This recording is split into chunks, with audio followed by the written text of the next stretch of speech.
Durant les temps d'éveil du bébé, il n'est pas recommandé d'utiliser les écrans. En fait, le bébé, pour développer son langage et sa capacité à entrer en relation, il a besoin d'une attention pleine et constante sur lui.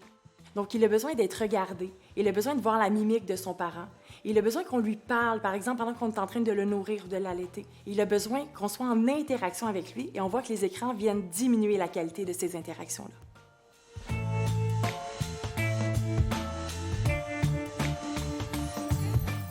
Selon les recommandations, l'exposition aux écrans chez les enfants de moins de 2 ans est déconseillée. Si on permet toutefois un peu d'écran, on va privilégier un écran qui est le plus loin que possible du bébé. Donc, par exemple, la télévision. On va choisir du contenu qui est le moins stimulant que possible. Donc, le moins de jeux de lumière, le moins de bruit, le moins de personnages à l'écran aussi. On va rester en interaction avec le bébé. On va lui parler, on va commenter ce qu'il regarde.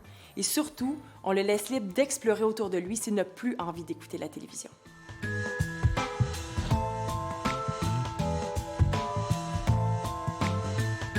Lorsqu'un bébé est en pleurs ou en crise, il exprime un besoin auquel l'adulte doit répondre.